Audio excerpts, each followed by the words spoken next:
Okay. Hi everyone, I think we're going to start. Thank you so much for being here today for the inaugural seminar of Gender and Authority, a research project funded by the Balliol Interdisciplinary Institute. I'm Natalia, Julia and Adele. Hello. Andrew's also die in the States at the moment. So imagine a fourth person. And we're so glad to have you here today. So Julia's going to be chairing and will introduce the speakers. And also we're doing dinner after the seminar.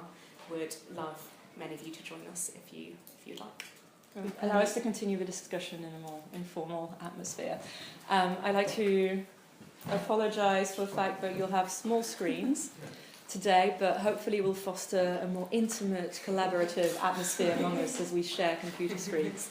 Our first speaker today is Mary Harrod, who's Assistant Professor in French Studies at the University of Warwick.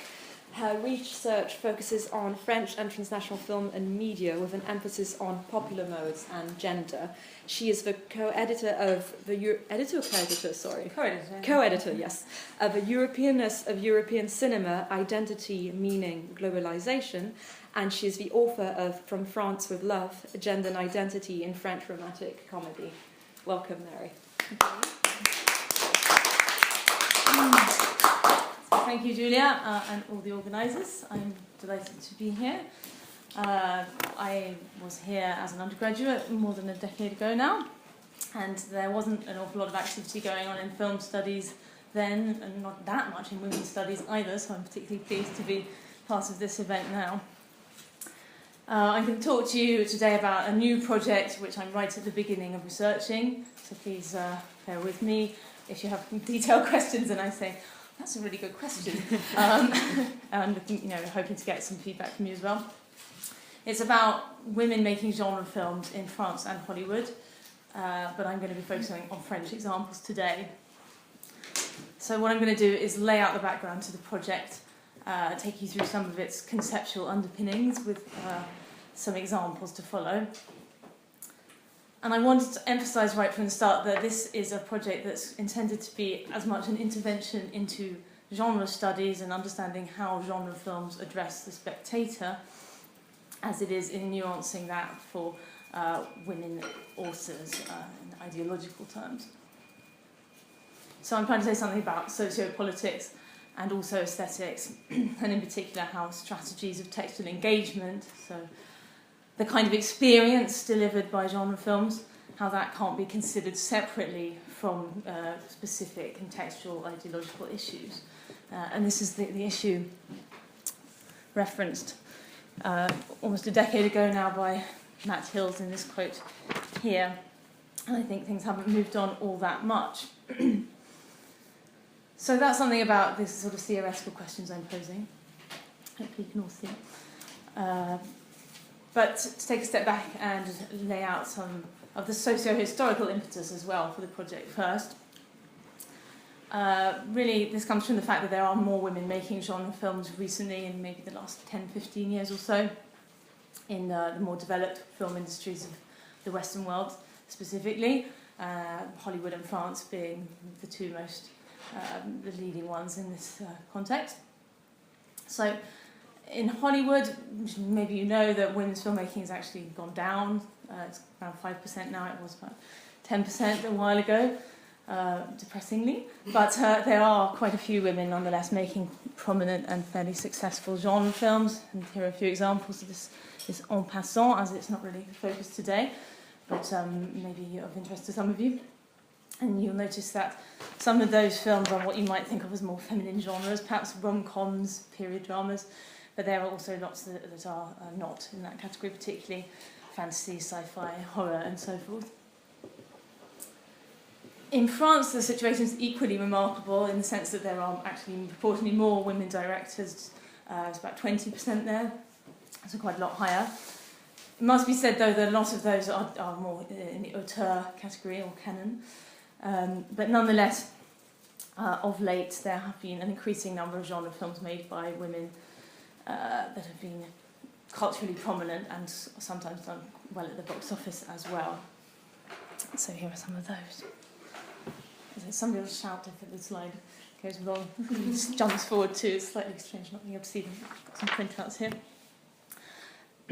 So you can see that several of those are rom-coms, and actually that's been an area of research for me before, as you've heard, but also other genres, teen pics and musicals.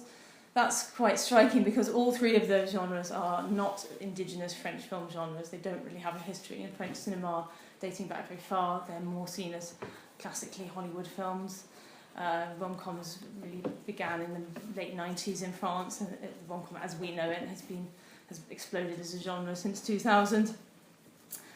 Teen pics more often the preserve of television, for various reasons in France, basically to do with the fact that audiences tend to be older for cinema in France. And musicals have also been largely absent, with the exception of a few prominent new wave films, and particularly Jacques Demy films as well. And it's seen as a very Hollywood genre, the musical. The other example, the banlieue film, you might think of as a more classically French genre, particularly since the enormous global success of La Haine in 1995. But actually, various scholars, such as Julia Hallam and Margaret Marshmont, have argued that these kinds of films are really a transnational genre, and you could describe the seemingly uber-French La Haine as an example of this transnational genre of contemporary social realism, they call it. So, some examples there. And indeed, La Haine contains many references to US cinema, as you probably know, including pastiches of elements from Spike Lee films, exemplified there. So I'm just going to go back to the previous slide, just so you can ruminate on those films while I talk. So continuing this transnational theme, it's worth noting in passing that in the French context, genre itself hasn't been a concept that's sat particularly well with film scholars, or indeed many filmmakers historically. And that's largely due to the legacy of the Nouvelle Vague film movement of the 60s, which famously promoted the auteur. So to that extent, there's a sense in which the very act of choosing to make films clearly conforming in various ways to generic formats is of scholarly interest as a feminist act by filmmakers self-consciously positioning themselves outside the canon of high art, not to mention aligning themselves with the North American tradition, culture, that's typically seen as more progressive when it comes to gender roles than is French culture. On the other hand, the notion of women making genre films specifically presents problems for a major strand of feminist film criticism and scholarship indebted to francophone structuralist and philosophical thought. Traditional models of analysis of female writing, filmmaking, other modes of production have often sought to place women in counter positions outside a mainstream discourse that's been accused of being weighed down by the cultural accretions of patriarchy. And this has often resulted in them being restricted to seeking an authentic voice through recourses like the poetic rerouting or subversion of language, or the related mobilization of non-cognitive responses to the film experience. For instance, in analyses of filmmakers like Jane Campion, or in France, Claire Denis, who between them have been the subject of 14 monographs, by the way. And a couple of images from their films, famous films by them, which I thought were quite interesting, given the prominence of water in both, which lends itself to very obvious symbolic readings around fluidity of identity, liminality, but also has often been linked to an essentialist view of women, and critiqued in the same kind of terms that sometimes French feminism has been critiqued for having an idea of women as an essentialist idea that is unchanging and that they have certain inherently feminine qualities. And what this clearly creates is an alternative kind of film canon, a feminist art film canon.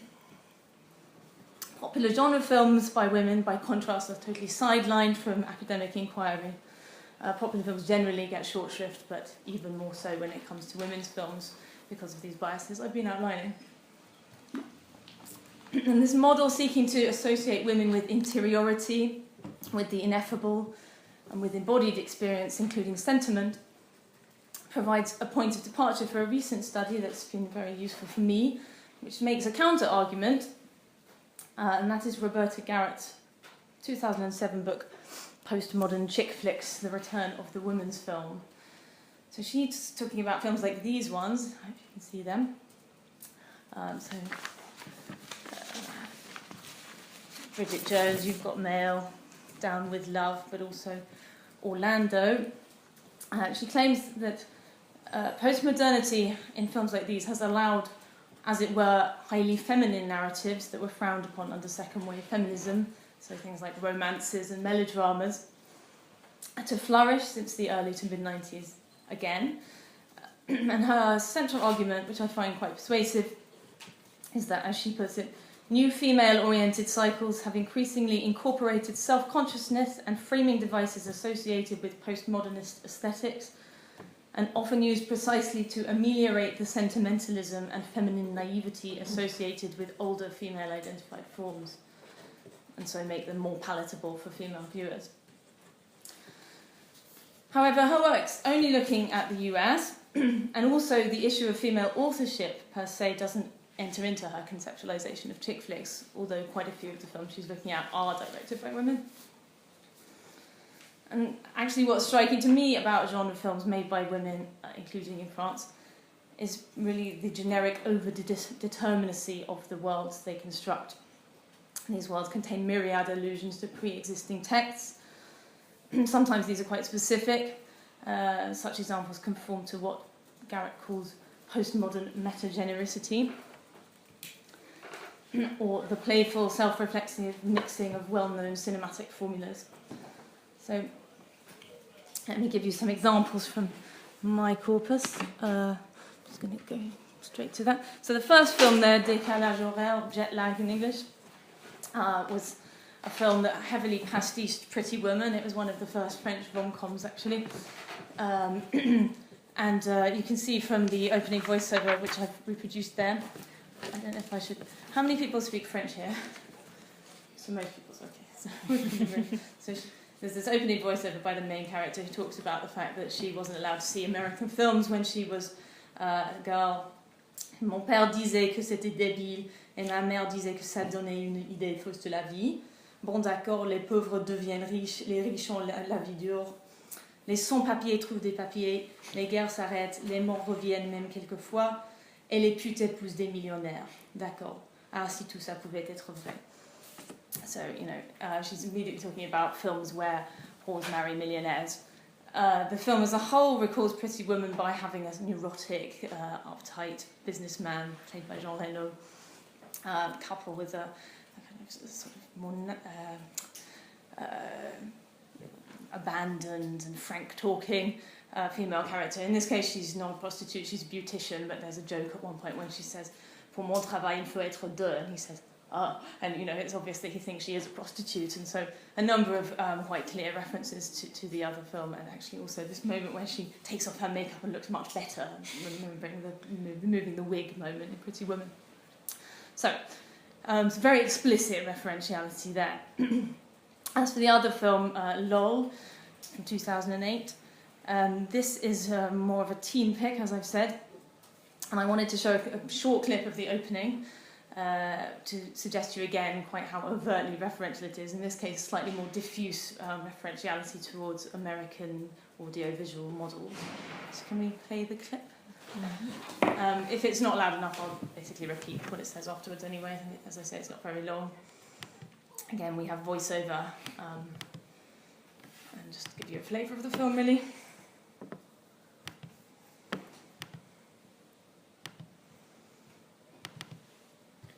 No, it's not.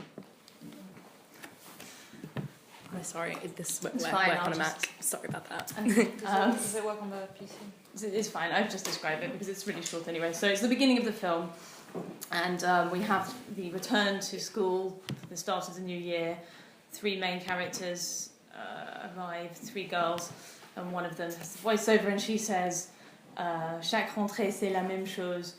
On a à la fois trop hâte et trop peur de se retrouver. And then slow down the footage of them arriving. She says, là on est au ralenti, parce que dans les séries américaines, quand les plus belles meufs du lycée arrivent, c'est au ralenti. Bon, ça se fait pas trop en France, mais c'est stylé. So clearly openly referencing American models, but also I think there's a sense that it feels quite American. That voiceover recalls films like Mean Girls and Easy A as well. But at the same time, we have French language songs, so quite interesting cultural recombination. In any case, the point I'm trying to get across is a simple one. It's clear we have very overt self-reflexive illusionism at work. Now, that's not obviously exclusive to films by women at all. Here are some other recent films off the top of my head, really, from Hollywood and French cinema, which do similar things. But extremely pervasive referentiality does seem markedly common in recent films by women, and it takes on a particular significance in this context. So Garrett notes in the 1980s and 90s there's a linkage of postmodernist features with male-oriented cinema applying across mainstream and indie films.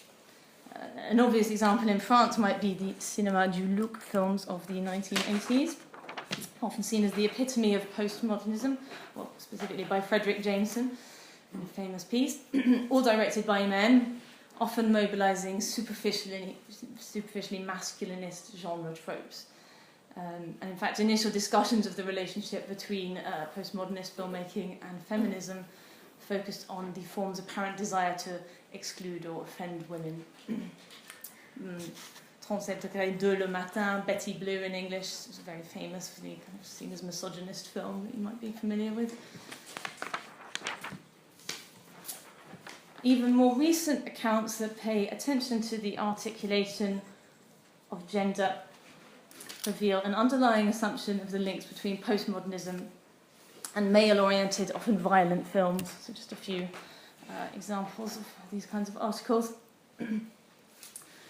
Meanwhile, Garrett attributes a critical reluctance to perceive postmodernist strategies at work in female-associated cycles to the traditional association of women's films with affective intensity and female viewers with over-engagement, in contrast to what she calls the more cerebral, distanced, masculine pleasures of reference spotting. However, and this is really the key point, seeing women's use of relatively overt illusionism like this as transgressive doesn't really disturb the binaristic logic on which that conception of gendered textual engagement and address reposes. It just reverses the poles rather than destabilising them. So women are now engaged in this supposedly masculine cerebral activity. And it seems to me imperative to consider not only the extent to which such films contribute to the erosion of epistemological categories, which are always already gendered, of course, but also to question the very status of the category of epistemology itself as divorced from embodied affective experience. It's really useful to recall here a seminal cultural studies book on pastiche by Richard Dyer in 2007. Pastiche being a concept close to self-reflexivity when we consider his definition of it as compatible with, an imitation you're meant to know is an imitation. So the central argument of Dyer's book is that, Parche Jameson, pastiche can be compatible with the expression of feeling. In other words, overt illusionism can contribute to affect rather than being inimical to it. And actually, film genres themselves work by creating affect through familiarity, right? This is reflected by a well-known theory of affects that's been very influential in film studies by Sylvan Tompkins. And he talks about the fact that repetition of a similar experience either results in habituation and thus relative imperviousness, or sensitization and generalization. So the most powerfully affective genre films arguably engage the latter processes. Watching, for instance, handheld point of view shots like conventionalized ones from horror films, where we see the partially obstructed point of view of the voyeur, perhaps accompanied by heavy breathing or suspenseful music, releases adrenaline in the viewer. It's extremely conventionalized, but extremely effective.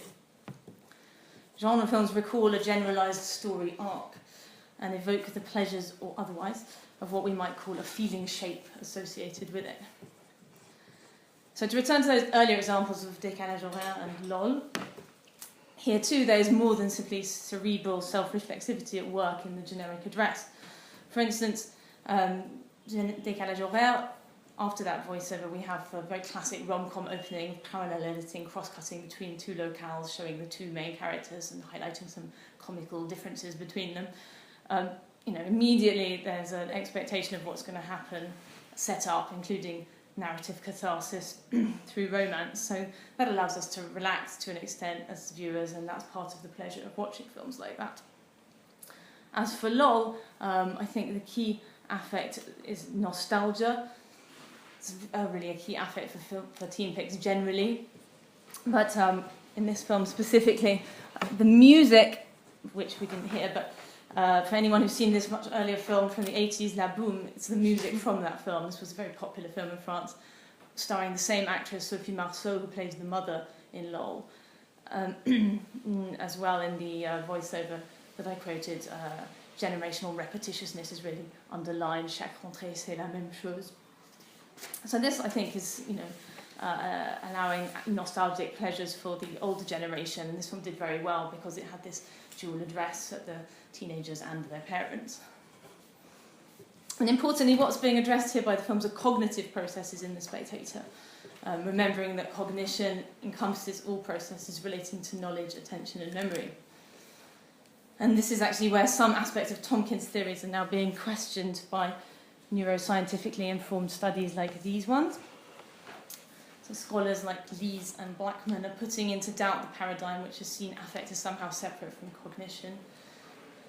Rather, they argue, and there's substantial hard scientific research to back this up, as I understand it, I'm still getting into this, whether memories triggered are conscious or unconscious. So here, whether the spectator of LOL and La Boum consciously recognises the same song or not, and thus whether we're talking about pastiche, the imitation you're meant to recognise as an imitation, or a more diffuse, generic familiarity, the affective response generated is part of cognition.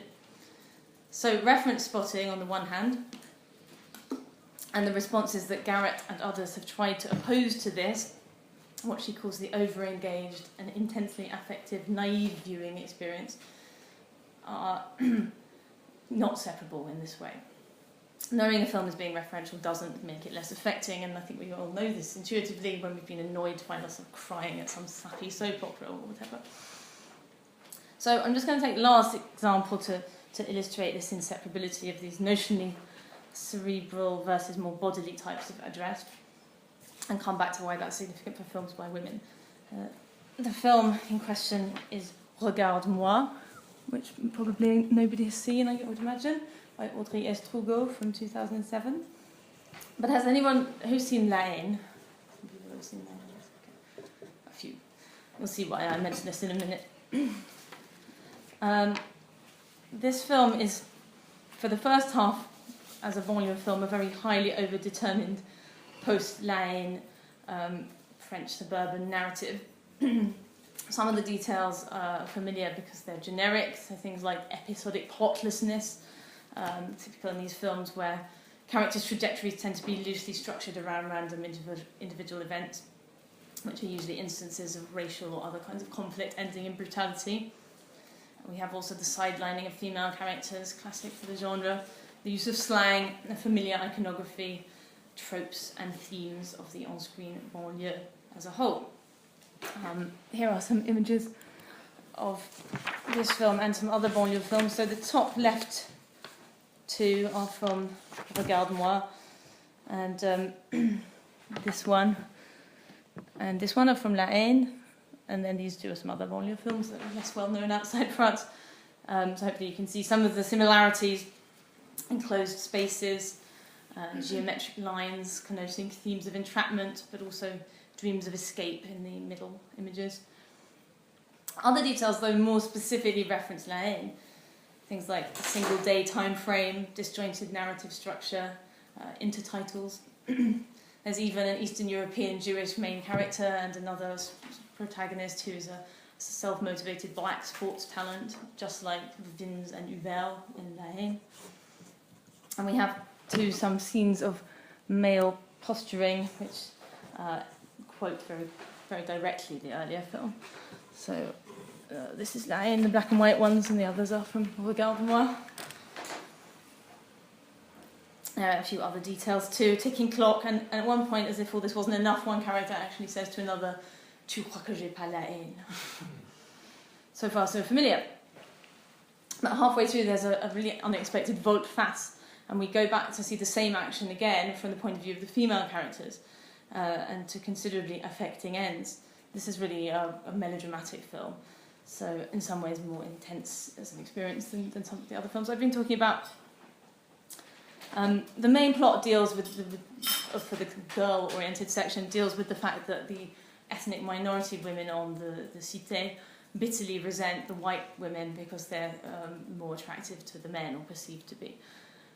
And this comes to a head with a violent climax where they beat one of them up. And this is really interesting from many points of view. It reminds us of the importance of intersectionality and how that nuances issues of gendered experience.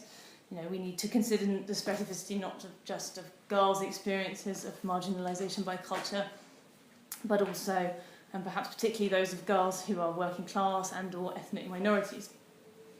In other words, there are some very obvious points of analysis, or entry into analysis perhaps, for a kind of semiotic type analysis of this film. But what I want to do is complement that type of analysis by asking how the film's negotiation of generic aspects contributes to making the viewer experience the extreme tension and later sense of tragedy generated by the earlier banlieue films, notably La Haine, and how doing that enhances its ideological resonance. And the scene which epitomises the kind of thing I'm talking about is one where the girls, the ethnic minority girls, rap, including directing their words straight to the camera about their hatred of the white girls. So, quite strong stuff. C'est des salopes, I'll kill her if I see her, it's war, they've asked for it, we're not having it. It's a declaration of violence, really. But what's interesting is that during this scene, the film stock morphs from colour to black and white, which of course La Haine is black and white. Why? This is one of the most overdetermined codes in cinema, paradoxically denoting naturalism with all its connotations of fatalistic 19th century miserabilism. But, in recalling La Haine, is this conscious for viewers? Probably not. But I think the device is still among many that channels some of that film's affect and here into a highly emotive sequence. And I actually taught this film yesterday, and I was very pleased that a couple of people said, I found that scene really moving. It's great. So, in conclusion, my aim in the project isn't to dissociate women from embodied affect. It's rather to say that the trend for recent women's genre filming invites us to posit that genre's dealings in what we might call emotional knowledge reflects and feeds back into their remarkable social facility with the ways and means of feeling. And doing that, it radically widens their possibilities for mass address and repositions them as female authors on several levels. In other words, it creates a yet more alternative group, and I have called it a canon on this slide, but I think perhaps this could be discussed because they haven't really been canonised yet, these films. That's certainly an alternative group, let's say, of cinephilic French women filmmakers outside the usual auteurist circuits. And I just want to finish by noting that this is becoming, I think, a coherent group in some ways, not least because these films are beginning to reference each other. So the top two there are interesting. They're two different banlieue narratives by different women directors, both featuring the same actress, who's probably the only Burr star, now female star in French cinema, Leila Bekti. And in both of them, she's doing something very performative. The first film, Trois Mois et les Autres, is actually a musical. Tout ce qui brille is not, but in this scene, she's pretending to be an American pop star. And the triangle of La Boum, Bande de Filles, and LOL is quite interesting. I've talked about how LOL recalled La Boum, which isn't directed by a woman, incidentally. Bande de Filles also looks back to La Boum because the main character has the same name, Vic, and that was picked up by some of the reviews, so there's an implied link between LOL and Bande de Filles in this way as coming-of-age narratives about girls. And finally, pushing the envelope perhaps too far for some people. If we think about women as authors in other ways, I think it's very interesting to see some real parallels between Sofia Coppola's Marie Antoinette, so looking beyond France, and La Reine Margot, which was directed by Patrice Chéreau, but co-written actually as a screenplay by Daniel Thompson, who later became a director and did Décalage Horaire and other films. And you can see how very visually similar those films are in places, and quite a few specific details. There's also an actress who appears in both, Asia Argento. I'm not suggesting that Thompson had much to do with the aesthetics of La Reine Margot, or that Sofia Coppola is making some deliberate allusion to Daniel Thompson at all, but I am saying that the existence of links between these films, which are in some ways authored by women, and the very existence of the films is a significant development. Thank you.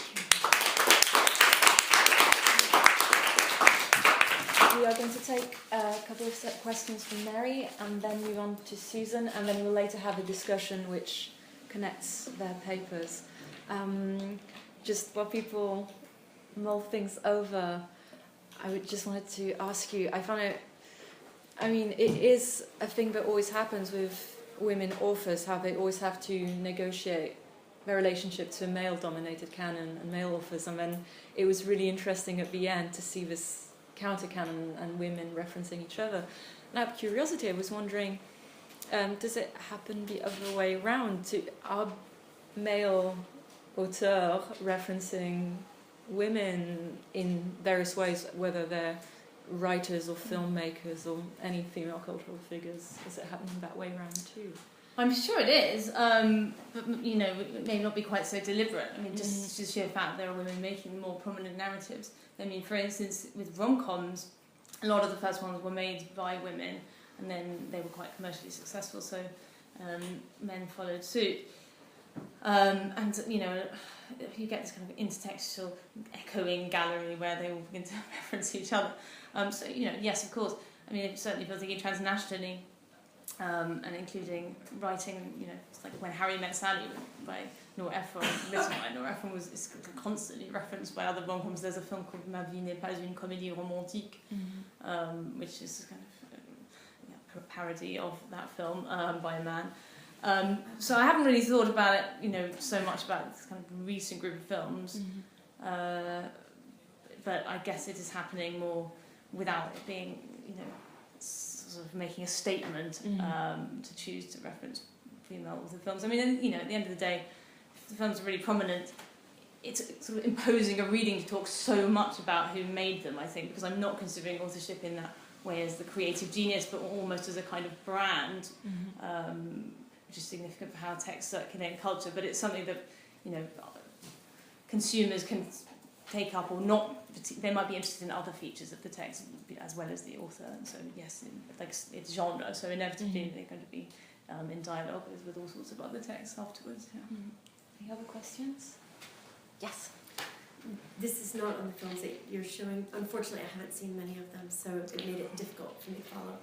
But given what the stereotypes you stated were the traditional female film, like the issues of embodiment and feeling, and the third thing was, what did you say? Sentiment. Sentiment, yeah, of course.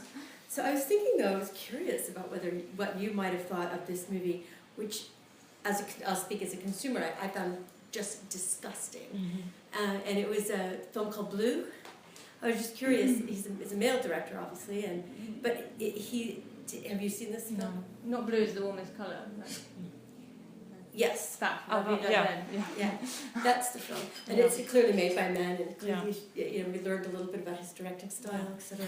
But I'm kind of curious about a male director trying to occupy those spaces, and how. I mean, I feel it feels totally expropriationist to me. But I don't know how it feels to you studying. I mean, on the one hand, this is you're talking about women getting out of those boxes, but what about men trying to take them? Well, we have to accept it both ways. I don't know what we have to accept at all as a but I mean notionally, but I agree with you that it's an interesting that film was troubling. I mean, most people criticised it because it's just the idea that a man is making one of the first quite widely seen films about lesbian sex in itself was potentially for some a problem, and then the gaze structures in the film, the fact that both the actresses were kind of conforming to ideals of attractiveness was also problematic. And I don't think in principle it's just a problem. John Sayles made a film many years ago about lesbians, and it was a very different kind of film. Yeah, and exactly. I don't think it's a problem in principle, but I do think in practice there are some troubling aspects of that film. Also, the actors spoke out about how, they said things like, "Oh, he treated me like a prostitute, but it was for art," which I thought could only happen in France.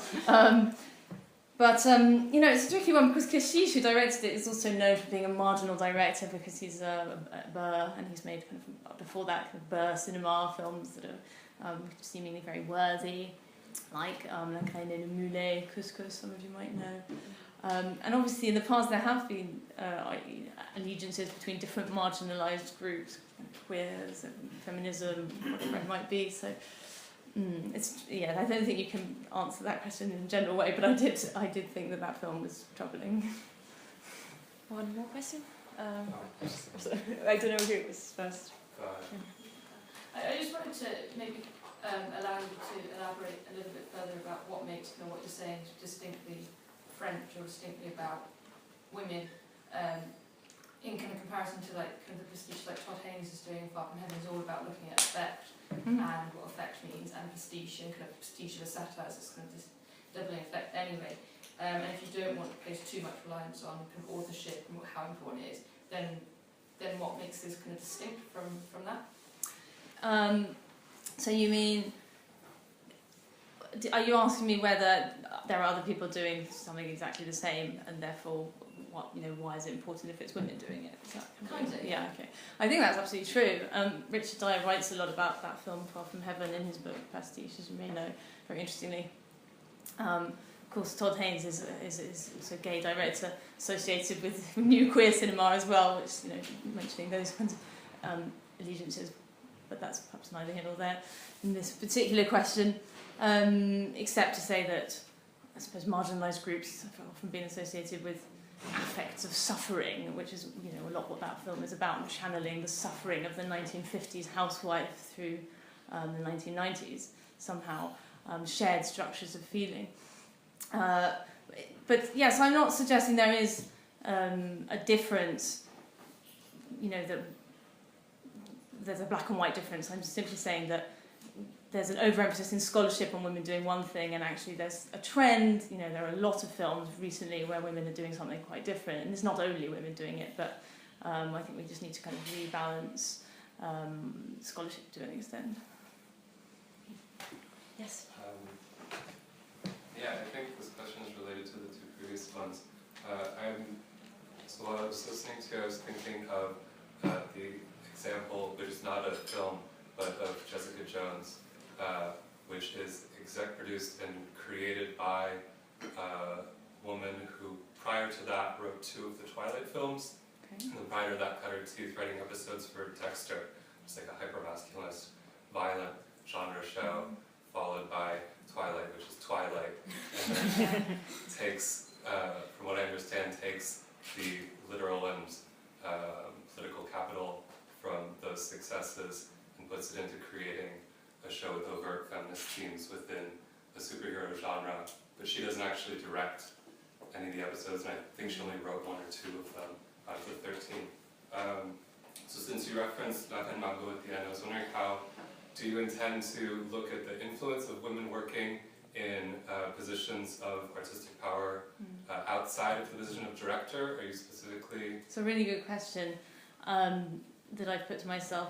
I don't think I can do it in this project just for reasons of scope, but it is annoying in that it's something like, well, Twilight obviously has an underlying source text by a woman, so if you're talking about women making significant incursions into genre films, I mean, isn't she important? Stephanie Meyer, whatever you might think about Twilight and its politics, and similarly, the Hunger Games.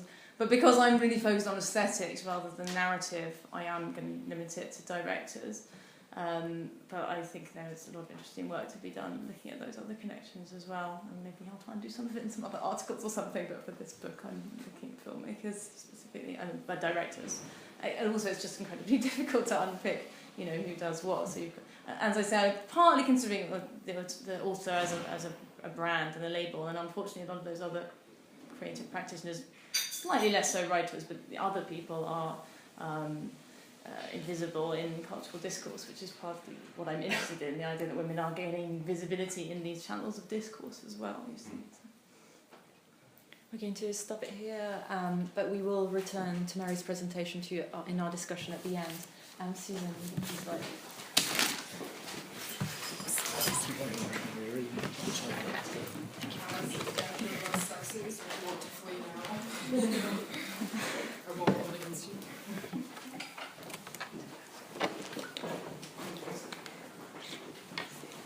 Would you like me to do PowerPoint? Yeah, there's only a few slides just for some longer quotes. So.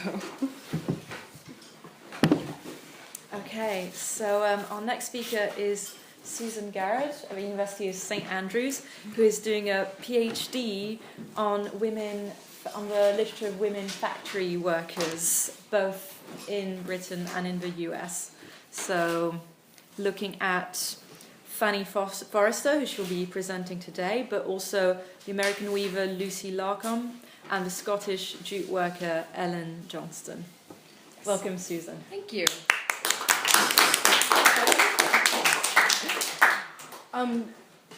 So, like I've been lovely introduced. So today I'm going to explore a woefully under-researched area of 19th century poetry, which is the working class newspaper poem, which is essentially what my entire thesis is about, because most of the women that I look at publish solely in working class periodicals, magazines, and newspapers, ranging from larger, more national issues to smaller regional papers. However, to make this conversation even more niche, I'll be focusing on a single female factory poet, Fanny Forrester, and 2 of the dozens of poems she submitted to a popular Manchester working class paper, Ben Brierly's Journal, between 1868 and 1882.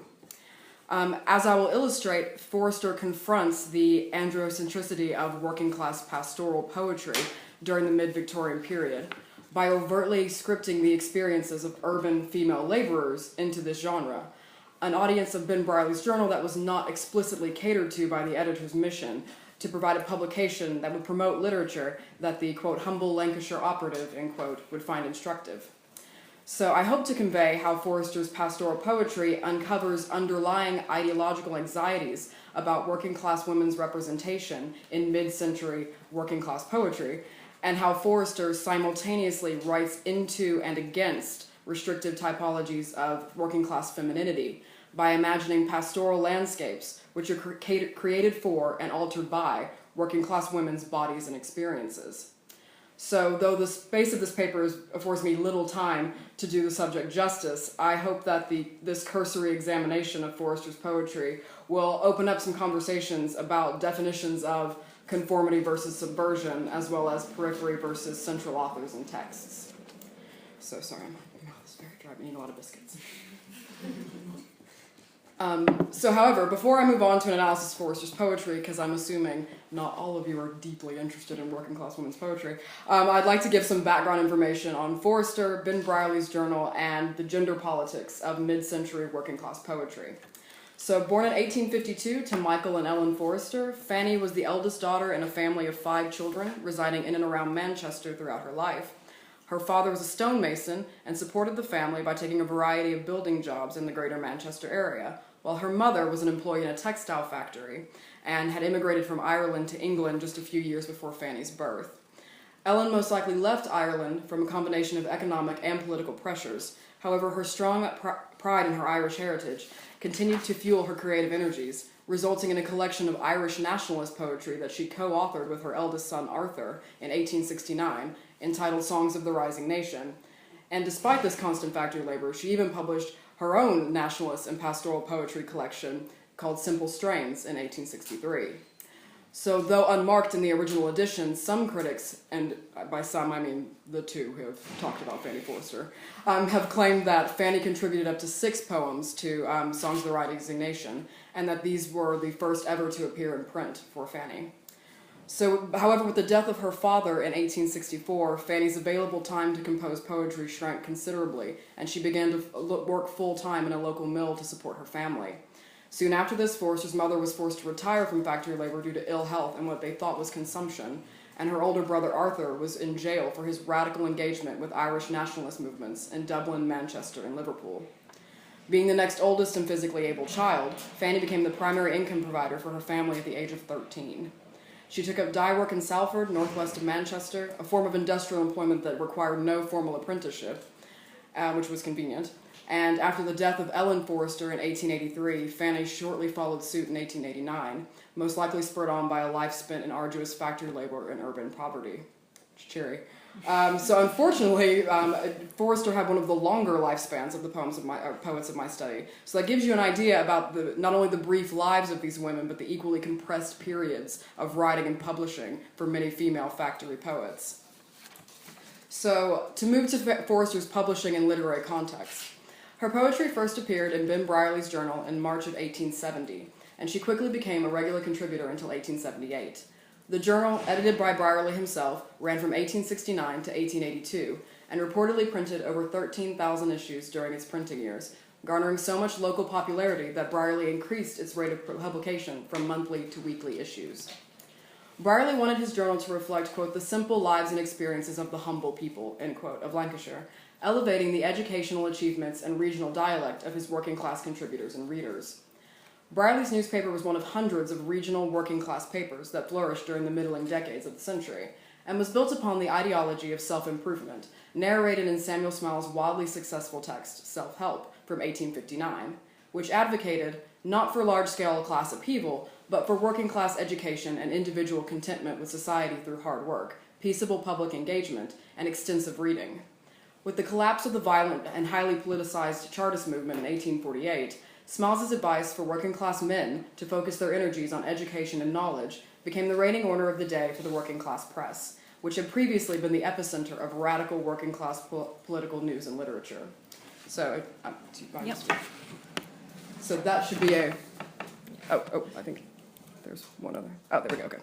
So, all right. So scholars such as Brian Maymont claim that the period in working-class poetry that followed Chartism, the period of Forrester's writing, was dominated by what he calls Parnassian poets, who derived their subject and themes from high romantic poets such as Wordsworth and Byron, rather than drawing from their material realities as working-class laborers, activists, and frequently socioeconomic sufferers. These poets are often considered to be distinctly apolitical and backward-looking by contemporary scholarship, composing poetry that idealized rural landscapes, the domestication of the working-class woman, and rural pre-industrial labor. Parnassian working-class prose and poems by writers such as Edwin Waugh, who, if you have any sort of familiarity with the subject, wrote a very famous dialect poem called Come Home to the Children and Me, which is about a man who goes out drinking because he's unemployed, comes home, and his wife sort of laments him having been out and says, I work all day in the home, but we love you anyway. So it's a very odd poem. And Benjamin Brierley, they construct female characters that are consumed by the roles of wife and mother. Women in these texts are often no more than a moral grounding for the male protagonist. One that represents rural family values, working-class frugality, and masculine emotional support. However, this working-class woman is in many ways a figment of these male poets' imaginations. She's a pervasive historical fiction during this period. A large proportion of working-class families were not only urban industrial workers, but they were often solely supported by female factory labor. Women's labor was cheaper, and with the advent of machinery that could be worked by smaller female frames, factory owners actively sought to employ more women than men. As a result, working-class women were more consistently employed than their male counterparts, and often provided the foundation for their families' livelihoods. These outside extratextual social pressures, I argue, resulted in male-authored poetry in which working-class men have attempted to regain control by creating themselves as the breadwinner of their households, earning respect as functioning members of British society. These male poets cast themselves as public figures who could more easily be accepted and respected, not just by their female peers, but by an increasingly dominant middle class, a poetic fantasy that depended on working-class women being represented as working-class equivalents of Coventry Patmore's Angel in the House. The pastoral poem, with its devotion to narrating rural life, idyllic scenery, and contemplative poetic speakers, is a useful vehicle for these working-class men, looking to construct a world in which they were the heads of socially respectable families and, more importantly, were out from under the booms and busts of a demeaning industrial economy. In the Arcadia of their poems, working class men are connected to their labor in the fields. They have supporting families run by demure domesticated women. Brierley frequently featured hundreds of these pastoral poems in his paper because they both celebrated the rural life and countryside and supported an employed working class male devoted to his family and his labor. It is here, at the intersection of necessary female labor, bourgeois ideals of femininity, and intra-class tensions of representation, that Forster inserts her reconfiguration of the working class pastoral. Though Forster became one of the only female house poets of Ben Brierley's journal during her lifetime, her Gloaming in the City from 1874 and To Marry from 1870 embody the ways in which she destabilizes the gender and class politics of the working class pastoral. So I'll begin with Gloaming in the City, which narrates how the evening creeps over the urban industrial cityscape and its inhabitants. Forster writes that the oncoming night, quote, steals the sweet romantic gloaming sadly through the dingy street, through the open windows roaming, like a ghost with noiseless feet, not with summer perfumes laden, not with dewdrops on her breast, but like languid city maiden, pale and weary, seeking rest. The urban evening is rendered in the same terms that frequently accompany descriptions of factory women, namely a pale and weary woman. Furthermore, the evening is a figure of potentially illicit sexuality as she moves alone through the dark alleys. The pastoral elements of the poem, interestingly, serve as counterpoints to the urban city. In the countryside, the evening was a maiden at peace with nature. However, with the advent of industrialization in the city, she's literally lost her tangible self, becoming a phantom whose daily passage has been stripped of the markers that society considered beautiful, valuable, and virtuous. Superimposing this industrial cityscape onto the female body, Forster underscores the connections between the subjugated status of women and the rural space of England that has been penetrated by industrial complexes. It also implies that women in nature have necessarily adapted to survive in the industrial landscape, even if they have not flourished. Forster includes two human characters in the poem who are watched and affected by the evening. She writes, bends she o'er the whispering lovers, and with dark mysterious eyes, o'er their drooping heads she hovers, listening to their tenderest sighs. Bolder grow their fond caresses, meet their lips, they know not why, when her mist of shadowy tresses veils them from passers-by. Dearest, how thine eyes are glistening at my wild impassioned words. Glows thy face while thou art listening, and thy hands like fluttering birds. Rest in mine, but oh, our glances through dark courts and alleys stray, and our lovely, lovely fancies in foul vapors melt away. Wherefore hath thy cheek grown colder? Why these tears, my city flower? Droops thy head upon my shoulder? Doth the cruel gloaming hour steal the scent from hawthorn blossoms, but to mock our longing hearts, that the joys that thrill our bosoms may no longer live when it departs. So the gloaming, once natural and fresh, has been morphed by the city into something dark and mysterious, a creature not unlike conventional depictions of fallen women and factory women who have turned to prostitution in order to support themselves in the unforgiving industrial city. Like a prostitute, the evening both shapes and is shaped by the degenerative urban space. Forster creates a feminized night, which shows how the connections between the female body and nature unravel in the urban environment. Now, the young male speaker's quotes are interesting. He notes that he dreams for he and his love to live in an imagined rural paradise. However, Forster is quick to show that how this dream is always already stunted and deformed by the material realities of the foul vapors of the industrial city. With Gloaming in the City, Forster, to borrow from Gretchen Legler, blurs the dichotomy between human and non-human, representing human nature relationships as conversations between knowing subjects. The woman and the feminized night figure are both adversely affected by the industrial landscape. The way in which Forster blurs these boundaries between nature and humanity interestingly gestures toward the inefficacy of the working class pastoral fantasy as written by men to map on to working class women's urban public lives. The factory woman in the poem, like the oncoming evening, is defined by stereotypes about her labor, femininity, and sexuality, regardless of any dreams about a purer country life. The contrast between the pastoral paradise presented by the male speaker in the poem and the harsh environmental and social realities of the female factory woman or the female night figure inject a distinctly gendered and tense relationship into the typically idyllic setting in male-authored poetry of the period. Even as these figures reinscribe the desire for an escape from the social and ideological pressures of industrialization and urban living, they nevertheless involve a more feminized narrative into it. So I'm going to move back in time a bit. 4 years earlier, Forster provided a more overtly pastoral fantasy in a poem entitled To Marry. The poem encapsulates the fantasy of a non-industrial countryside for the working class, but resists locating women purely in the domestic scene, or idealizing rural labor as a viable alternative to urban factory life. It begins... sorry.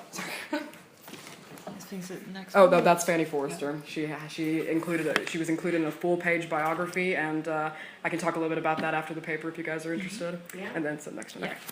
Excellent. So it begins. I see thee at this little stile, one dainty foot the daisies press. The stream reflects thy happy smile, thy dimpled cheek the winds caress. The golden sunbeams sport and play on snowy neck and fluttering gown, while through the trees the shadows stray and linger o'er thy tresses brown. So, unlike gloaming in the city, Forster crafts a rural space completely out with the reality of urban industrial life, or any real socioeconomic system, to be honest. This countryside scene is fashioned around reciprocity between the working class woman Mary, the speaker, and nature. It continues, sweet music from the leafy bowers is borne along the tranquil air. The dewdrops kiss the nodding flowers, and beauty smileth everywhere. But oh, I wonder, Mary dear, when summer's pleasant hours have flown, will scowling winter find me here to brave his angry frowns my own?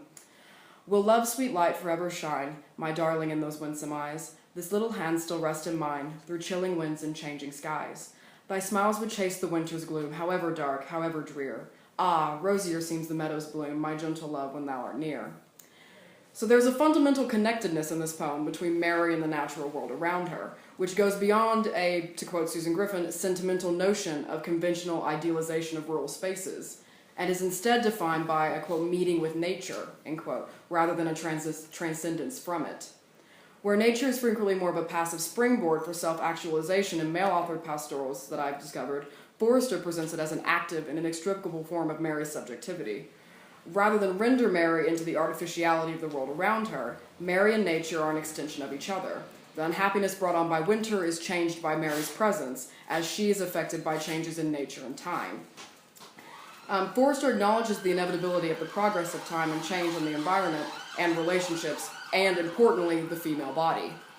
Mary's bodily experience and individual identity are represented as being as evolving and mutable as the natural environment around her. So in the final two stanzas of the poem, Forster compounds the sense of female self and nature. She writes, "And what though on our bridal morn no costly banners float on high, the wind will wave the rippling corn, the brooks will babble softly by, the birds will warble with delight, and hail us with their sweetest song, the spreading hawthorn pure and white will shade us as we walk along. Our home shall be among the trees, sweet woodbine climbing round the door, where clover scents the wooing breeze, and peace shall dwell forevermore. And e'en when night her mantle flings across the river's wimpling breast, the angels' love will fold their wings above our wee secluded nest." So the home that the speaker dreams of in the final stanza is a dwelling entirely at one with the environment, far removed from a patriarchal family and accompanying female domesticity. In fact, it's questionable whether the speaker is actually male. There are no manufactured buildings that comprise this fantasy dwelling. It is a total separation from industry and the urban environment.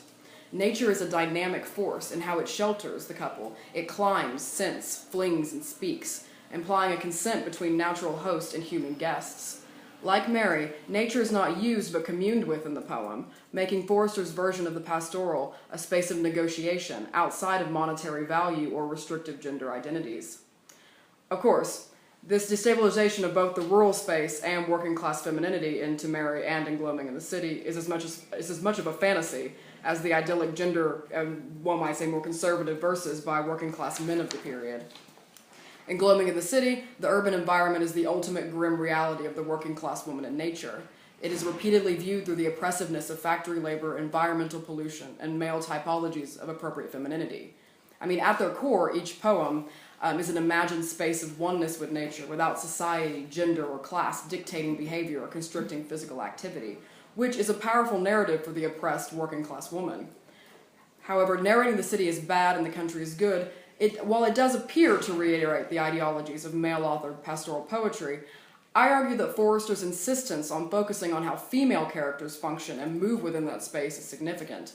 Rather than trap themselves within domestic duties of matrimony and motherhood, The working class woman in Forrester's poems are seemingly boundless in their opportunities and in the physical spaces surrounding their bodies, even if they cannot replicate that freedom in their material urban lives. So Forrester's narratives create a way out of industrial cityscapes, one that is not backward but outward looking. She does not return to a pre-industrial Arcadia of female domestication, but reimagines the pastoral as a place of revaluation and fluidity.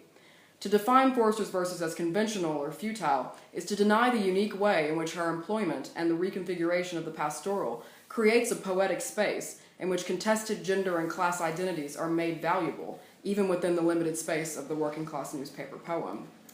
Though most of her texts draw from a fictional rural landscape to achieve subjectivity, they do so in gendered terms very different from her male peers, a perspective largely undiscussed in modern scholarship. So though I've provided only a brief glimpse into the complexities of what I think is a very fascinating subject of working class women's mid-Victorian verse, I hope that my investigation conveys how these poems need to be read and reevaluated for their contradictions, for their seeming conformity, and we need to sort of redefine failed projects of subversion and appropriations of generic conventions in Victorian poetry.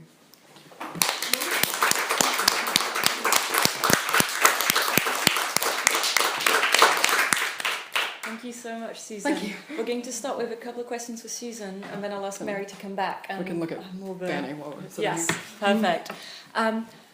What I found fascinating is in conversation or in social interaction today, there's this image of, oh, crisis of masculinity, now women work too and we men are losing our identity. But it's fascinating to see it's not new, but women worked in factories. And I find very interesting how your research is looking at the sort of contrast between the reality and what these texts are trying to create. And so I just wanted to ask you, in terms of research and methodology, how do you go about it? How do you go about investigating the actual real conditions in factories? What was happening in people's homes? What happens in the newspapers? What happens in the poems? Right. Well, it's a bit of a, for me anyway, it's been a journey that started in my undergrad. I ended up, I was a double major in English and history at my undergraduate institution, and so my history sort of honors project was on Lowell Factory, which was a factory entirely staffed by women in the northeastern United States, well, for the most part, and I looked at their literature and things, so I've been trying to sort of... Bread and Roses strike. Sorry? The Bread and Roses strike. Yes, yeah. And so I tried to, work with their literature a lot, and I think in order to discuss what was going on in the poetry versus what was going on at home, it's in some ways in scope a bigger project than I'm able to do. So my thesis is really trying to focus on getting as much formal analysis of the poetry as possible and looking at it in terms of new formalism and cosmopolitanism versus trying to make a very Marxist cultural connection between material realities. And so I guess what I'm saying is that I have a general awareness of what was going on, but I try not to sort of make their lives into objects or make their lives into trying to point out exactly what was different or wrong with it, because I want to make connections between my English author, my Scottish author, and my American author, and discussing how different that is. As far as methodology and research, I think a lot of it is, I do need reading glasses now because of the Victorian newspapers. They are tiny print, but a lot of it was just a couple of footnotes, because there's not a whole lot of work done on working class poetry or prose, and there's even less of it done on specific women, so I sort of just chased a couple of footnotes, went in the archive, and flew by the seat of my pantyhose. So just trying to work that out, and I ended up stumbling across these three women who sort of in many ways magically were named and had lots and lots of poetry submitted to just a few periodicals, which was convenient, and two of them had autobiographies that they published, and so it was sort of like opening a treasure trove. The difficulty is that there were so many more, but so many working class authors published under initials or pseudonyms or anonymously, and so female voiced poetry may be written by men and the other way around. So in some ways we'll never know how many. If you go dig around in a library in Manchester or archive, you will be there forever and you never will find definitive answers for most of the poems. But that can answer your question. Thank you. Other questions? It's connected to what Julia asked, but I was wondering what was the level of schooling of these women, because someone after you're 13 or even earlier, and at the same time being able to write such sort of formal Right. poetry is quite remarkable, isn't it? It is, and I mean, it's quite amazing that they wrote it all. And it's very different from people who work on earlier in the 19th century. I'm distinctly post 1848, and so after the Chartist movement, there were some gains made in the Reform Acts and things. There were some gains made in making sure that there was some sort of universal education. So most of my, and this varies by place as well. So most of my authors received very basic church schooling in their in the neighborhoods in which they grew up, and so they were taught to read at school, and I guess one of the most interesting things is that they were obviously not trained in literature, but poetry was the voice of the working class in the 19th century in a lot of ways, and so these newspapers that they would have been exposed to, so just being able to read and then read this poetry would have been a lot of their schooling. And I discuss in one of my other chapters, because my Scottish author Ellen Johnston writes a whole series of poems about Garibaldi and Italian unification. I know, right? And it's fascinating because she feels deeply sympathy between Scotland and the Risorgimento, and she only got her information from the newspaper to which she submitted her poetry. And so it connects back to ideas of like Samuel Smiles' self-help, in which he idealized a working class, granted he's talking about a man, but a working class citizen who is just that, a citizen who is happy with their class, works very hard to become an autodidact, and does so through peaceable public engagement and getting involved in international news and becoming someone that the middle class could find respectable after the real hit to reputation that Chartism caused after all the violence. So I mean, I would say that between my three women, Lucy Larcom in the Northeast of America was probably the best schooled of the bunch, but that was because her family was extremely religious, so she had quite a lot of evangelical Christian teaching. But and then Ellen Johnston was probably the least educated. But I think that as a baseline, literacy was fairly high among women, particularly. So because they often stayed at school longer. Because they wanted their boys to go work in the factory because they made more money than the female workers, which is why factories started hiring fewer of them. So, I hope that answered your question. Okay. So another question specifically for Susan. Yes. You talked, well, obviously your project focuses sort of different countries, Yes. different one across, but you said how there are so many of these writers. Mm-hmm. Do you see Fanny or any of the others as consciously writing in a dialogue with other poets that are being published? So within, just say, Brian's publication, is there some sense there are others formally doing the same thing, or? It's like I asked you to ask this question. Yes, there are. So that's one of the things I'm working on for an article right now is that there were poetic conversations between different poets going on within, not only just within newspapers themselves, but across newspapers that were sort of aware of each other, or sort of sister periodicals. For example, Fanny Forrester, she wrote back a couple of times to someone who would write a poem, that would celebrate her work, and then she would write back and say, in a poetic manner, and say, "Oh, why, thank you, sweet liar," and she used a lot of conventional language. But one of the more interesting cases was actually Ellen Johnston in Scotland, who she had extended poetic conversations, one of which with a man who was really, really ticked off at her. And he wrote saying, "Oh, but I loved you and you jilted me, and you're such a saucy maiden and are not respectable." And she wrote back saying, "Yes, but you are old and I do not like you," and wrote this huge, and there's a series of poems, but over months, that they were, writing back and forth to each other. And she also wrote to other women, inspiring them to become poets. And so a Glasgow lassie wrote to Ellen Johnston saying, "Oh, you've really inspired what would have been a very quiet urge in me to sit down and take the pen."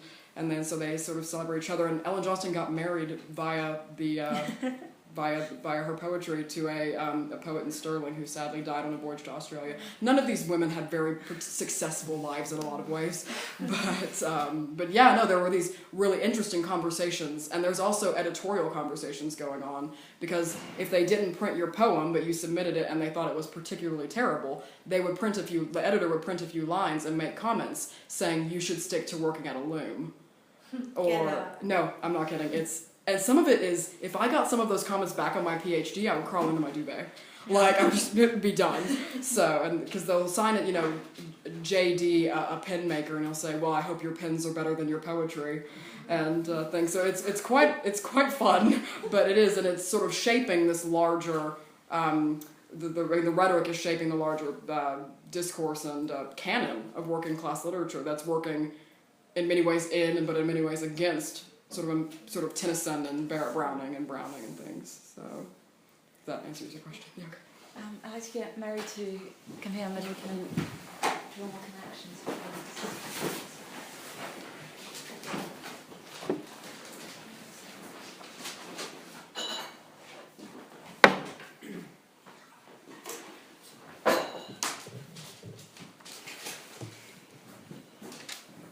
Massive chairs.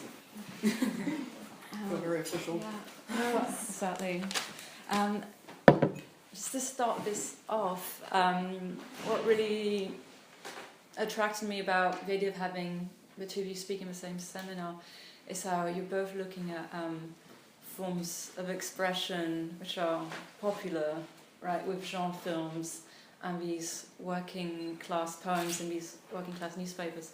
And I was just wondering if you could tell us both about the audience and how aiming for a certain audience influences the art form and how that might relate to gender. I know I'm being very wide purposefully, so you can take it each in your own direction. Well, I think in film, I mean, it's very different from literature because it's such an expensive medium, so, you know, it is a mass medium. In fact, you know, it's incredible. There's a privileging of in scholarship of films, which are kind of seen by very few people and extremely elite, in some ways on the sidelines of what cinema really is. So yeah, I mean, it's absolutely integral to the decision making and to even raising the money to make the films, with the kind of films I'm talking about. That being said, I suppose in a way I cheated a little bit in that, you know, there are obviously many different visions of the popular, one of which would be something like box office. But actually not every film on my slide, you know, did incredibly well at the box office, so I'm also including films that wanted to, because they're engaging with genre in certain ways. You know, understanding genre as an interface between filmmakers, audiences and culture as a whole, and, you know, a label for what the film's going to be about and the kind of experience we're going to have. So yeah, somewhat also to do with the text itself and market positioning, which is yet a kind of third category, which isn't quite the same as either box office or the text. But you know, absolutely. The film Regarde-moi, for instance, didn't do that well, but it was a first feature and it was very well critically received and quite visible, and you know, fairly well considering its low budget. But I think Audrey Estrugo is really trying to target an international audience, which she hasn't really reached yet, and that's partly why she's doing these quite Americanized films. Her other film, Trois Mois les Autres, is quite similar to Glee, actually, the American show. So it's a musical. And that's worked better for some other people, like Danielle Thompson. Her film was exported in the US and did quite well there, probably because I have Binoche and Does Jean being Lannoy. pigeonholed as a female author, does that influence the reception of the film? That's a good question. Well, I know that female directors in France are very wary of being pigeonholed as women filmmakers. As you may know, it's kind of a famous thing that even people like Claire Denis or Catherine Breillat deny that gender has any importance to their work, which seems extremely disingenuous considering the contents of their work, but, you know, clearly worried about being marginalised, which goes to show the stranglehold of patriarchy, I suppose, really, in filmmaking there. I'm not really sure whether it would be an issue for the kind of positioning of genre films. Probably not, because the auteur is, you know, more invisible in the marketing of genre films. So it's probably less of an issue there, actually, paradoxically, which you know, chimes with what I was saying about trying to be in a different space.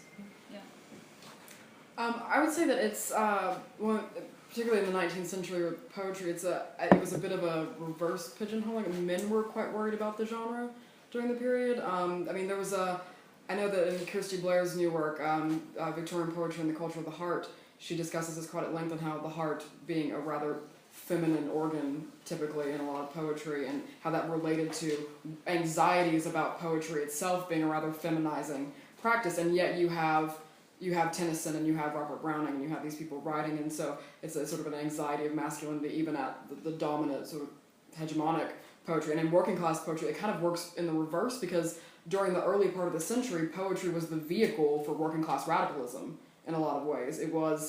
There are poems entitled, the coal fires of hell and things, and it was about, swarthy men going underground and saying, we deserve rights, we are British citizens and things. And so I think that makes working class women in a rather precarious position, because there's the type of poetry that women were supposed to write, women as a broad, like, multi-classed, trans-class term, but then there was the poetry that working class people were not supposed to write, which was political and during this period, and quite radical. And then so they're trying to find their own they're trying to carve out what does it mean to have a working class women's poetics, and how should we write, should we adopt, because most of them you'll find they have very cheap copies of usually Wordsworth and Emerson a little later, and they really built on those authors, but yet they often write about something sort of more Felicia Hemans and domestic and things, and there's a lot of formal tensions going on that lead to some very weird and confusing poetry that at first glance seems very dull and badly written, but I try to change that. I say no, we need to look a little bit more. So, because even at the level of meter and rhyme and line length, these poems are doing very conventional things in very unconventional ways. So it's a very fraught discourse, much like sort of these filmmakers worried about being pigeonholed. Well, actually, just add something else, which actually my students said yesterday. They were saying that now a feminist film is becoming itself a kind of marketing category, which is really quite interesting. That very recent, maybe not a feminist film, but Mad Max was talked about as being kind of feminist, and his banlieue films as well. Bande de Filles is more famous than Regarde-moi. Some of you may know it. That was seen as kind of marketed as a banlieue film by a woman. That's kind of slightly kind of popular auteur crossover, because Siama is a bit more of an auteur, but so yeah, that's kind of good to hear. Because 5 years ago, I think even noticing in the classroom feminism was still more of a dirty word, actually. Absolutely, yeah. More questions? I think you had one from earlier. I was initially just going to ask it to you, but I think it applies to yours a bit as well. Like, when you've got all these sort of moments of genre parody like this, of the frames that really obviously reference Lane, how funny are they?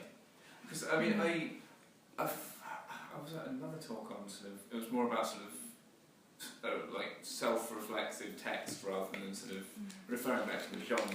But we were talking about it, and we couldn't find any that did the sort of self-reference thing without playing it for laughs. Okay. And there seems to be, definitely with the kind of genre parody in the poems, and I think the impression I got with some of these sort of homages in the framing, it seemed to be playing it much more straight-faced. It did. And, I would say. I was wondering if you had any idea why that is, and why it's, maybe possibly why women authors are more comfortable playing this without treating it as comedy. I think sometimes it can be arch. They can rom-coms. Obviously, rom-coms are an interesting genre in that it seems to bring together two really antithetical ideas, which is kind of romance and laughter. But sometimes that is, played for laughs. There's also a reference to the orgasm scene from When Harry Met Sally. It's difficult to unpick. Is that funny because the original scene's funny, and then it's slightly different, so it's kind of a witty take on it. But generally, I would say that that's what the difference is for me between pastiche and parody. That certainly the later example there, Regarde-moi is more of a pastiche, i.e., parody, you're meant to pick out what's different. With pastiche, it's just a question of recognising the quote, but not that it's standing out so much as different, and that's why it kind of channels the same emotive address as the original work. But I'm not sure women aren't comfortable. I mean, that's a whole other question about women in comedy, and women haven't been very active in comedy historically. And yes, they do seem to be sort of more common in romantic comedy, so it hasn't, Rome wasn't built in a day, I suppose. Perhaps they're just more interested in, these affects around suffering and so forth some of the time because of the history of women's circumscription in social spheres. And also, I'm really very wary of the word subversion in genre studies. Maybe it's a bit from the side, but people often talk about subverting the genre. And nowadays, genre scholarship is widely recognising the genres are hybrid. Even at one moment, synchronically, as well as evolving over time and so on. So I'm not really sure what it means to talk about subverting genre. If they always evolve and are reinventing themselves, and when is it a subversion? Is it a subversion when a woman does it, not when a man? So yeah, I'd like to think of them more as requisitioning or doing something interesting within it rather than turning it inside out. I think the bit which unfortunately we couldn't play with computer, but the rentrée opening scene which you described, that definitely sounded funny to me, because how ended ça fait stylé literally means it looks cool, so you're sort of pointing that's at more exactly the artificiality of it. So it definitely sounds like it can be really funny. I would say that when working class women are sort of quote unquote playing it straight with their pastiching other poems, in some ways it's necessary in order to for them to get published. So a lot of it is like I said, with these editors making these very incisive comments and not choosing to, and so that's why a lot of them write under very degendered names or anonymously in general. I mean, sometimes they write as a Glasgow lassie and things, but that itself comes with ideas about what they should be writing, and the editors say that, saying this is not becoming of a Highland gal or things, and I can just imagine going, but that's in my head. But I think I can think of one moment of parody, I suppose, at least I would think of as more parody than pastiche. Ellen Johnson, my Scottish author, she writes what I think is rather obviously a response to Edwin Waugh's very famous "Come Home to the Children and Me," in which in that poem there is a woman speaker, and she is sort of saying like, "Oh, you go out and drink, but you should come home. The children miss you." And Ellen Johnson writes one called "The Last Sark," and it's about a poor couple who has to sell off their final sort of bed sheet in order to eat. And in that one, the woman's saying like, I think you're unemployed because you're lazy. And like, actually, you don't contribute much to this family, so maybe I'll sell you next.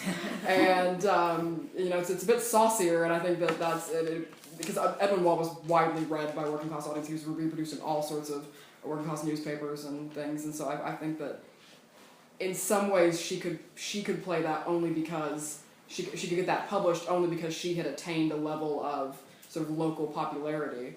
And that next year she produced next 2 years she produced 2 collections of poems by subscription. So I think she was only able to get away with that because people sort of, it's a bit of the idea that you don't want spunky girls, you want a spunky friend who likes to play games and things like that. They sort of made her a figure that it's okay for her to say that because she's a bit off the wall and we like her and all that. So I think most of it, the playing straight pastiche, is just necessary for working class writers in general, but also particularly for women. Other questions? Both of you were sort of talking about kind of different mediums, but they're both quite market determined. In the periodical, it has to compete with lots of others. There's so many films, you need to get the box office hits. And I was wondering if you could talk a bit about whether you think the popularity of both these kind of things that you're talking about is to do with changing audiences. And you've talked about how you can kind of market a feminist film now, or the changes, whether it is a sort of, if it's audience led, or whether it's sort of author led, or the relationship between the two.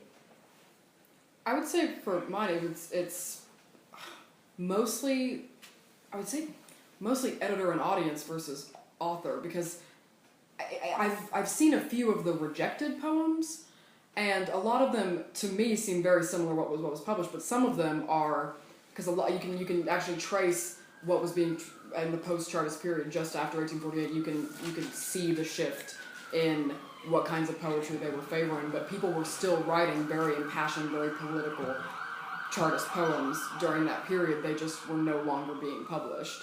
And so editors were making the conscious choice to say, we're not doing this anymore, it didn't work.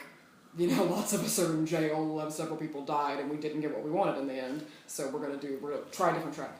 And so I think that in many ways the poets were just as, they were more at the mercy of the audience, the editor, and the general trend in Victorian poetics throughout the 19th century, which shifted quite radically from sort of the hangovers of Romanticism into what would turn into sort of new women texts and modernism.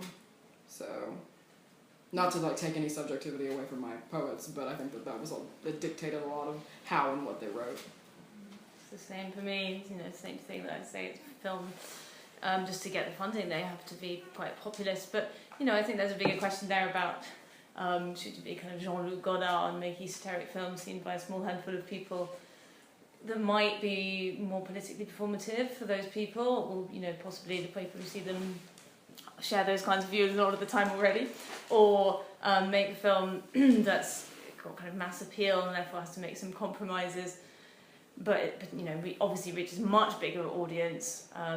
Who knows whether any of these texts ever really kind of what change they affect. It's probably quite gradual and piecemeal, but I think the quantitative argument is quite compelling, and that there's kind of more chance that circulating in mass cultural discourse is really significant for me. I have time for one last question. I have a question. You have but one? only if there's no others. No, please. I just wanted to ask because I was talking a bit about the associations between women and the sea, but also kind of nature as being a kind of problematic area of essentialising them. And I wondered where some of the poems you quoted fit into that, because you seem to be saying that they're doing something a bit more interesting, using fantasy as a performative gesture, and actually, erecting nature as dynamic rather than sort of unchangingly representing femininity. So I just wanted to elaborate on that. Well, it's a fine line, I think, and because there's the argument that in a very persuasive one and correct in many ways, that that woman is nature, and that's a very sort of essentializing and problematic discourse going on to poetry up at the 20th century. But I think in very particular to this publishing context and to this genre of the pastoral, it is very, in my opinion, I find it very subversive that, because the city the cityscape and during this period was consistently changing and in many ways not for the better. And so the idea so there's this fantasy that these women can escape to when they read, and she talks about that. She talks about lilies blooming in the factory from her poetry and overtaking the factory space. It's a really interesting poem. But I think ultimately that it is quite subversive, that it's like you said, that there is no, it's almost like they've reconfigured the male gaze, because in a lot of nature, and particularly high romantic poetry, nature is again the springboard for self-actualization. Wordsworth as a child and in the forest and things, and I'm a white and powerful man, haha, and look at how nature supports me. And so the idea that you have these working class women who say that nature is not anyone's, nature is, it can house us, that we can live in it, is as sort of wild and very against whatever could occur in reality. The fact that they're not laboring in nature as working class men are, but so not using nature, but nature is in many ways communing with them.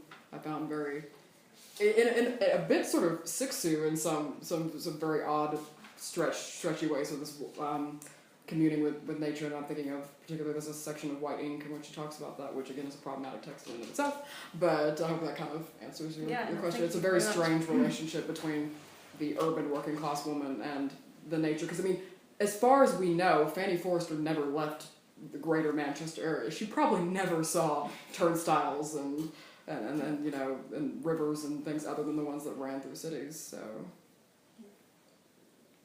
thank you. Thank you. I'd like to thank both speakers for what's been a really interesting opening seminar. Thank you very much.